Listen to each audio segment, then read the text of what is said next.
Secular ফ্রন্টের প্রার্থী বিশ্বজিৎ বাউরি তথা বাপি বাউরির সমর্থনে আগামী 23 এপ্রিল তাকে খাম চিহ্নে ভোট দিয়ে বিধানসভায় যাতে পাঠান, বিধানসভায় পাঠালে বাপি বাউরিরা জনগণের জনপ্রতিনিধি হয়ে বিধানসভায় যাবে। দুর্ভাগ্য আমাদের এটাই, আমরা যারা বিগত দিনে এই বিধানসভা থেকে জিতিয়ে, এই বারাবণী থেকে জিতিয়ে বিধানসভায় পাঠালাম, তার মাস গেলে তার সাম্মানিক পায় 1,21,000 টাকা। কিন্তু দুর্ভাগ্য, বারাবণীর মানুষের দুরবস্থার কথা বিধানসভার মধ্যে একবারতে একটা শব্দ পর্যন্ত খরচ করেনি। এখানকার মানুষের মিনিমাম ওয়েজেসটুকু ঠিকঠাক পাচ্ছে না, শ্রম বেশি দিতে হচ্ছে, মাস গেলে 7 থেকে 8,000 টাকার কাজ করাচ্ছে। এখানকার মানুষের স্বাস্থ্য ব্যবস্থা তলানিতে চলে গিয়েছে, স্বাস্থ্য পরিষেবার মান উন্নততর নয়, শিক্ষা প্রতিষ্ঠান আছে, টিচার নয়, চক নাই, ডাক্তার নাই, খেটে খাওয়ার শ্রমজীবী মানুষের ছেলেপুলেরা যে স্কুলে পড়ে সেই সরকারি স্কুলের পরিকাঠামো ধ্বংস হয়ে যাচ্ছে। সরকারি কর্মচারীদের হকের দিয়ে পাচ্ছে না, যারা কন্ট্রাকচুয়াল জব করে, যারা প্যারা টিচার, তারা সমকাজে সমবেতন পাচ্ছে না। এই নানান দুরবস্থা নিয়ে এবং এখানকার যে পলিউশন, এখানকার যে দূষণকে রোধ করার জন্য যে টেকনোলজির ব্যবহার করা দরকার, সেগুলো কিছুই হচ্ছে না। কিন্তু এই সমস্যার সমাধানের জন্যই আছে আইনসভা।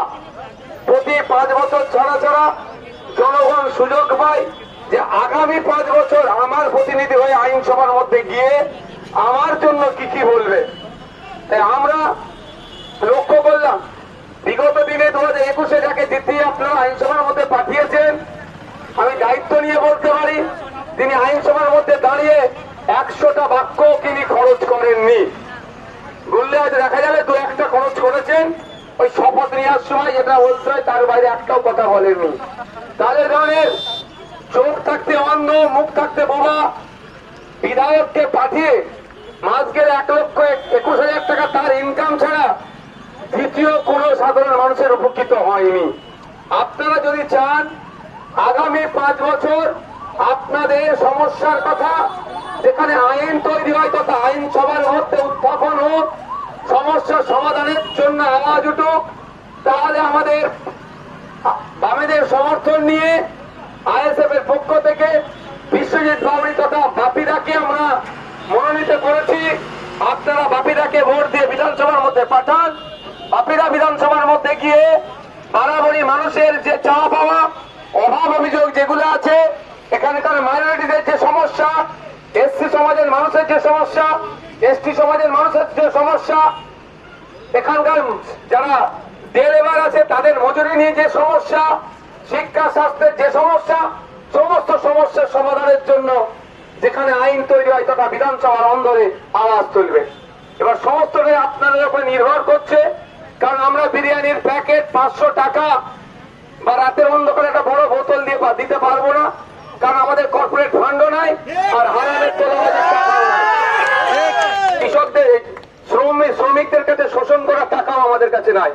তাই আমরা বলতে পারি দায়িত্ব নিয়ে, যদি আমাদেরকে বিধানসভার মধ্যে পাঠান তথা বিশ্বজিৎকে পাঠান, তাহলে আপনার যে দুরবস্থা চলছে এই নিয়ে ওখানে চর্চা হবে, ওখানে আলোচনা হবে, যেখানে আইন তৈরি হয়। আমি দেখছিলাম এখানে সিধু কানু মুর্মুর এখানে আসলাম, এখানে আদিবাসী সমাজের মানুষজন একটা বেলা নিশ্চিত ভাবে আছেন। আমি আদিবাসী সমাজের মানুষকে বলবো, বিজেপি তৃণমূলের পাল্লায় আপনারা পড়বেন না, কারণ আপনি তথ্য তুলে দেখা যাবে বিজেপি আমাদের রাষ্ট্রপতি বানিয়েছে আদিবাসী সমাজ থেকে। 2014 সালে ভার্জিনিয়ার জায়গা কমিটির একটা সুপারিশ ছিল, ঠিক যেমন 2007-8-এর দিকে সাচার কমিটির সুপারিশ হয়েছিল মুসলমানদের দুরবস্থা নিয়ে তাকে পরিত্রাণ পাওয়ার জন্য কি কি সেখানে লিখিত এসেছিল। ঠিক একইভাবে 2014 সালে ভার্জিনিয়া জায়গা কমিটির একটা সুপারিশ ছিল আদিবাসীদেরকে ডেভেলপমেন্টের জন্য এই হওয়া প্রয়োজন।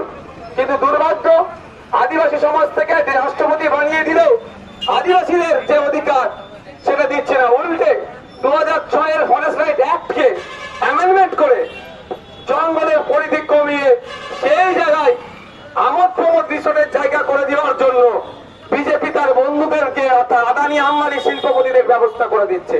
আর আমাদের রাজ্য সরকার মমতা ব্যানার্জি শুধু আদিবাসী সমাজের যখন ধর্মীয় উৎসব হয় একটু নৃত্য পরিবেশন করে দেয়, এর থেকে বাইরে কিছু দেয় না। আর দিয়েছে কি 15 কোটি